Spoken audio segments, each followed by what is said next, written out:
Welcome to r/Best of Redditor updates, where OP's friend wants to kidnap her baby. Our next Reddit post is from r/Off My Chest. The title is, "My best friend thought that shoving her breast down my daughter's throat to calm her down was completely okay." So basically what the title says, I have a 10-month-old daughter. I'm a 30-year-old woman, and I've always been super close with my best friend who's 31. She helped me a lot during my pregnancy and after childbirth, so it always came naturally to me to ask her for help until she eventually became something like a nanny for my daughter when needed. She's always been very eager and happy to help since she had no kids of her own. She had a miscarriage in the past and stopped trying afterwards. So we were at a mutual friend's wedding yesterday. I was holding my daughter for quite some time since she hates strollers. My best friend came to me and offered to take her for a while so I could take a break and go chat with some friends. I agreed and wholeheartedly thanked her. After 20 minutes or so, I came back to where we were and she wasn't there, so I started looking for her in the garden, and she was literally nowhere to be found. Finally, after another 10 minutes, I managed to find her, and I see her talking to some people while holding my baby with her boob shoved down my daughter's throat. I literally tried my best to keep my composure and not to scream, so I went to her and said that we had to talk. After reaching a quiet place, I yelled, "What the F is wrong with you, and why are you nursing my daughter?" She looked at me in disbelief and replied that she understood that it was the best way to calm my daughter and that there's nothing wrong about it, adding that it could very well be her daughter? What the F? I was shocked, but we couldn't keep up this conversation because we had to get back inside for the wedding cake. I told her that we would have to continue this discussion later on. We never did, but now we agreed to meet today in a couple of hours. Honestly, I'm so effing mad. How could she say that there was nothing wrong with it? I feel like she violated my daughter and she gave literally 0 Fs about it. I'm trying to arrange my thoughts before talking to her. I hope I don't end up hitting her. I'm nearly bursting out. Then, 5 hours later, OP posted an update. So we met up and talked. She explained that my daughter was restless while she was talking to a couple of women, and they said that maybe she was hungry and it was fine for them to keep talking while she was breastfeeding. So she just did it. I got straight to the point. What she did was completely effed up. No excuses. She told me that she didn't agree and that she did nothing wrong. She said that she tried everything in the past and nothing worked except for her breasts, which were the only thing that calmed her down. So she just did what she'd always done? I literally couldn't believe it. I asked her what was wrong with her for doing such a thing behind my back, and why the F, among all the things that she thought that she could try, was dry nurse my daughter. She replied back saying that she was just doing what she thought was best for the baby and doing what my daughter wanted, adding that she didn't think she needed to inform me of such a thing since she's quite a second mother to her. I was losing it, but she continued. She added that she wasn't actually dry nursing her, since a while ago after using pumps and dry nursing her so much, she had actually started to lactate a little. She said that her supply was still low, but that in a while I could leave breastfeeding to her and stop worrying about it. I was livid, but she didn't even realize. She was completely clueless, like absorbed in her own world, like not even realizing that what she did was wrong. So I stood up from the table and told her that she was completely insane and that she was creeping me out. I told her that she wasn't allowed near my daughter anymore and to never contact me again, or I would report her to the cops. She started crying, saying that I couldn't cut her off from our daughter's life.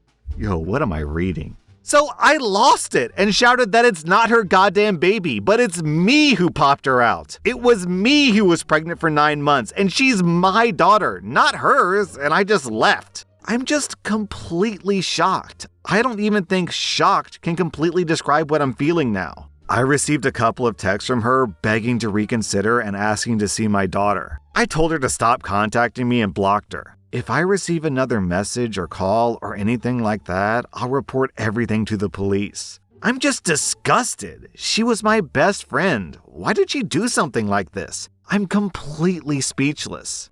Then, the next day, OP posted an update. After my friend tried all yesterday to contact me on social media, this morning she just showed up at my front door. I told her she needed to leave because I didn't want to call the cops on her. She started crying, babbling why was I treating her this way and why I was keeping her from my daughter since she did nothing wrong. I told her that everything she did was wrong because she did all of this behind my back. I said that she can't be the baby's mother and she can't take over as the only one breastfeeding, and it was delusional even thinking something like this. My friend responded by saying that my daughter needs her breast milk and that her milk will be surely by far better than mine for the baby. Yo, what? If that wasn't enough, she said that she was worried because my breasts are too small to feed her properly and to please stop being selfish and start thinking what's really better for my daughter. Concluding by saying that she was fine with me breastfeeding my baby until she reached a sufficient supply, but then I should leave the responsibility to her if I wanted my daughter to grow up healthy. I couldn't believe what I was hearing. I wasn't even mad. I couldn't believe that it was my best friend saying such bullshit. My friend was talking really loud, and I guess my daughter heard that because my daughter started crying. My friend took that as a sign that my daughter was calling for her. What the F? She only left after I started calling the cops, saying that I shouldn't treat her like this and that she was only doing what was best for my daughter. I'm done. I can't take this anymore. I contacted a mutual friend and told her everything, emphasizing that she needs help. My mutual friend agreed to talk to her to see what's going on. In the meanwhile, I'll go to the cops and try to file for a restraining order, and I'll talk to a pediatrician as soon as possible. I can't live peacefully like this, and I'm starting to get worried for my daughter. Girl, same. I'm actually worried for OP's safety here. The vibes this lady is sending off is, I'm gonna murder my friend so I can replace her as the mother and kidnap the baby and run off into the sunset where I can pretend to be this baby's mom for the rest of our lives. Then, the next day, OP posted an update. So I came back home this morning after spending the night at a nearby hotel. I didn't feel safe staying alone in my house since my friend has a copy of the keys. Even though I have a surveillance system, I didn't want to take the risk. The first thing I did when I came back was call an emergency locksmith, explain the situation, and they arrived and changed my lock swiftly. I felt so much safer knowing that she can't get in anymore. Then I met up with a mutual friend and she updated me on the talk that she had with her. Okay, so for the rest of this story, OP is using a lot of she's, but there's multiple she's in the story, so I'm going to name these characters to keep track. We'll say that the delusional breastfeeding woman is Karen and the mutual friend is Amy. Amy told me that she visited Karen at Karen's home this morning because she wanted to talk to Karen face to face because she thought that maybe I was a little bit overreacting. Well, Amy went to Karen's house. Karen greeted her for a bit and chatted before inviting Amy in. When they sat down, Karen asked Amy if they could talk while she breast pumped because she had to get her supply running. Amy played dumb, saying that it wasn't a problem, but she asked why she needed to pump if she doesn't have kids. Karen replied back saying that she does indeed have a daughter, and she was surprised that I didn't tell Amy about it. Karen then pointed out that it was my daughter, and that even if she didn't give birth to her, she still considered her her baby too, and that she needed her mama's milk to grow healthy. She kept on going, saying that she had no choice but pumping because I was being sassy and inconsiderate and I wasn't letting her breastfeed our baby. But that she couldn't be inconsiderate like I was, and she had to get her supply to a sufficient level, but that she was sure that I would change my mind in no time since I'm not stupid and I know that her breasts are better for our daughter. Yo, this story's going off the rails, you guys. Amy told me that she couldn't believe what she was hearing and that she couldn't believe that all of this was true.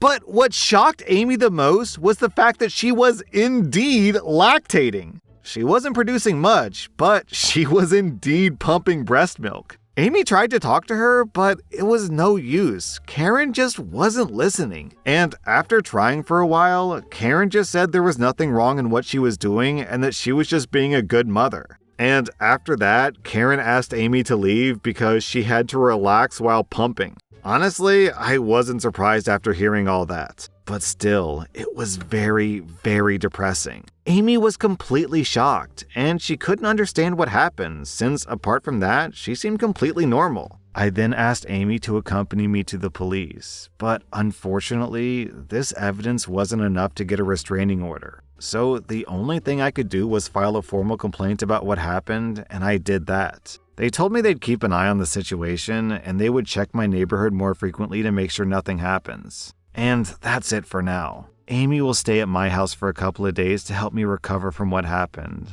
Also, to wait for my parents to arrive. Unfortunately, neither I nor Amy know how to contact Karen's parents, but Amy did find a way to contact Karen's ex-husband, and I'll contact him tomorrow to ask for help. It's been a while, so I hope he's willing to help.